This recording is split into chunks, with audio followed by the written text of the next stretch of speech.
Social media پر ہم خاص کر دیکھ رہے ہیں کہ احمدی حضرات کافی سارے علماء کو فون کر رہے ہیں اور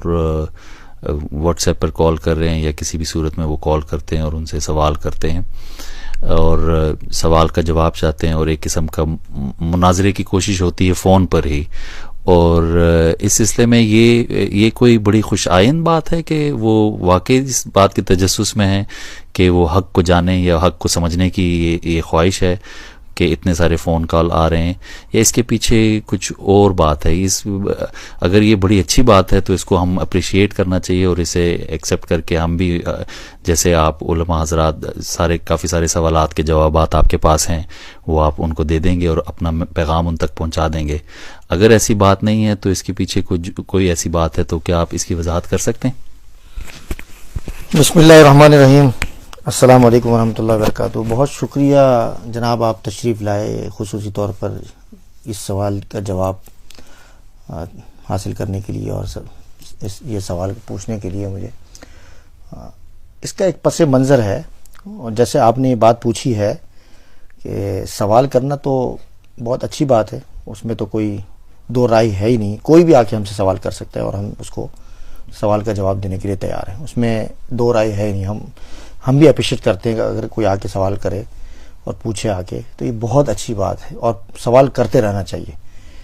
اس سے فائدہ ہی ہوتا ہے. لیکن اس کا پس منظر کیا ہے جو آپ سوال کر رہے ہیں؟ سوشل میڈیا پر یہ بات لوگوں کو بتائی جا رہی ہے اور دکھایا جا رہا ہے کہ اہل علم سے سوالات کیے جا رہے ہیں فون کے ذریعے سے اسپیشلی. اس کا پس منظر کیا ہے؟ اس کا پس منظر یہ ہے کہ جتنی جدت سوشل میڈیا کی اب اس وقت آپ دیکھ رہے ہیں, پہلے یہ اتنی جدت نہیں تھی, ذرائع ابلاغ محدود تھے, یوٹیوب کے حد تک تھے, اس سے زیادہ نہیں گئے تھے. ذرائع ابلاغ میں بہت زیادہ یعنی جدت بھی آئی ہے اور اس کا جو دائرہ ہے بہت وسیع ہو گیا ہے. تو جس زمانے میں اس کا دائرہ محدود تھا تو یہ مرزا غلام احمد قادیانی کے ماننے والے کیا کرتے تھے کہ مرزا غلام احمد قادیانی کے دعوے سے پہلے والی جو زندگی ہے یا دعوے سے پہلے والی جو تحریریں ہیں وہ لوگوں کو پیش کرتے تھے, دکھاتے تھے, اور اس کے ذریعے سے ظاہری بات ہے کہ لوگوں میں کنفیوژن پیدا ہوتی تھی اور لوگوں میں ایک شک پیدا ہوتا تھا اور لوگوں میں ایک طریقے سے میں یہی کہوں گا کہ لوگوں کو دھوکہ دیا جاتا تھا. جب یہ سوشل میڈیا ذرا ایکٹیو ہوا اور اس کا دائرہ ذرا وسیع ہوا تو جب لوگوں کو علم ہوا کہ یہ اس طرح کی تحریریں پیش کی جا رہی ہے لیکن تصویر کا جو دوسرا رخ ہے وہ لوگوں کے سامنے پیش نہیں کیا جا رہا, تو ظاہری بات ہے کہ اس میں علماء کا بھی بہت کردار ہے اور دیگر جو سوشل ایکٹیو ہیں ان کا بھی بہت بڑا کردار ہے کہ انہوں نے مرزا غلام احمد قادیانی کی جو کتابوں کا جو مجموعہ ہے جسے روحانی خزائن کہتے ہیں, وہ تمام تحریریں اور اصل تحریریں جو ان کی اپنی ویب سائٹ پر موجود ہے ان تحریروں کو منظر عام پر لے کر آئے اور اس کے اصل جو اسکینز ہیں اور اصل کتابوں کی جو حوالہ جات ہیں وہ لگانا شروع کیے. اب جب لگانا شروع کیے, اب جب تصویر کا دوسرا رخ آنے لگا, مرزا غلام احمد قادیانی کے دعویٰ جات اور اس کی جو انبیاء علیہ الصلوۃ والسلام کی شان میں گستاخیاں ہیں اور خصوصاً حضرت عیسیٰ علیہ الصلوۃ والسلام اور پھر اس کے بڑے دعوے, خدائی کے دعوے اور پھر محمد رسول اللہ ہونے کا دعویٰ, تو یہ ساری اسکینز جب آنے لگے, اصل کتابیں آنے لگی اور ان کی اپنی ویب سائٹ پر یہ ساری چیزیں موجود ہیں, خدائی کا دعویٰ, تو یہ سب ساری چیزیں آنے لگی. تو اب یہ ہو گئے بکلاہٹ کا شکار, اور پھر ان کے اپنے لوگوں میں چمی گوئیاں ہونے لگی کہ بھئی یہ کیا ہو رہا ہے, مطمئن تو کرنا ہوتا ہے ان کو. تو جب ظاہری بات ہے کہ جب یہ چیز لوگوں کے سامنے آئی, ان کے سامنے آئی, تو اب ان کو مطمئن کرنا تھا. انہوں نے کیا طریقہ اختیار کیا کہ اب انہوں نے پھر جا کے علماء اکرام کو فون کا سلسلہ شروع کیا. کبھی ہندوستان فون کر دیا, کبھی بنگلہ دیش فون کر دیا, کبھی پاکستان فون کر دیا, کبھی ساؤتھ افریقہ کر دیا. مختلف جو خاص طور پر اہل علم میں وہ حضرات جو خصوصاً معروف و مشہور ہیں سوشل میڈیا میں, ان کا نام ہے, ان کو فون کر کے اور ان سے سوالات کرنا. اب سامنے والے جو عام طور پر پوچھتا تو نہیں ہے کہ بھئی آپ کا کیا مذہب ہے, کیا تعلق ہے آپ کا, کس جماعت سے تعلق ہے, انہوں نے سوال کا جواب دینا شروع کیا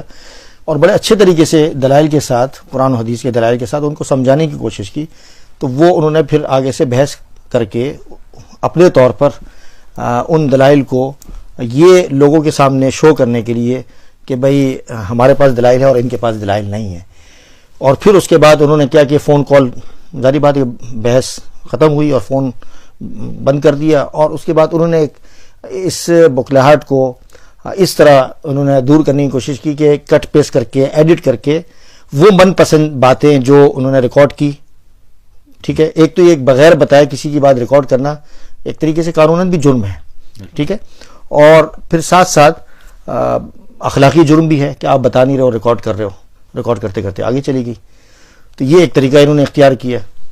تو یہ طریقہ جب اختیار کیا، جب منظر عام پر تو لوگوں کو علم ہوا کہ یہ کیا معاملہ ہے، ان کو بھی پتہ چلا. تو اصل حقیقت جو یہ جو معاملہ ریکارڈنگز آنے کا اور فون کرنے کا، ان کا مقصد یہ ہے کہ لوگوں کو یہ دکھانا چاہ رہے ہیں یہ ایڈٹ کر کے کہ یہ جو علماء اکرام کو جن کو فون کیا جا رہا ہے ان کے پاس دلائل نہیں ہے اور یہ علماء اکرام ہمارے سوالوں کے جوابات نہیں دیتے. تو ظاہری بات ہے کہ یہ ان کا جو مذہب ہے اسلام وہ صحیح نہیں ہے، نعوذ باللہ. مجھے بھی فون کالز موصول ہوئیں اور مجھے بھی اس طرح کے سوالات کیے، تو ظاہری بات ہے پھر میں نے ان کو جوابات دیے. لیکن ان کا یہ جو طریقہ کار ہے، اس سے یہ بات واضح ہوتی ہے کہ یہ شدید قسم کے بخلاہٹ کا شکار ہیں. ان کے پاس کوئی جواب نہیں ہے، اب کوئی حل نہیں ہے، اپنے لوگوں کو مطمئن کر رہے ہیں. تو میری ان سے گزارش ہے، آخری گزارش، فون کالز کرنے کے بجائے آپ آئیں، بیٹھیں اور پھر سب سے پہلے اللہ کے سامنے گڑ گڑائیں اور مانگے اللہ سے کہ اللہ مجھے ہدایت دے. یہ مقابلہ کی بات نہیں، آپ مقابلہ تو ہے نہیں، تو اللہ کے سامنے گڑ گڑائیں، مانگیں تو اللہ ہدایت دے گا. تو گزارش ہے کہ میں نے پہلے بھی حل پیش کیا تھا کہ آپ اپنی عبادت گاہ میں ہمیں انوائٹ کریں، ہم آئیں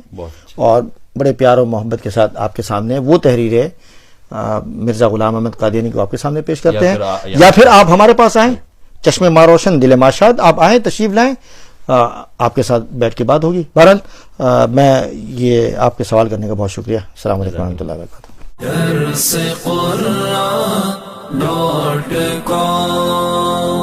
www.darsequran.com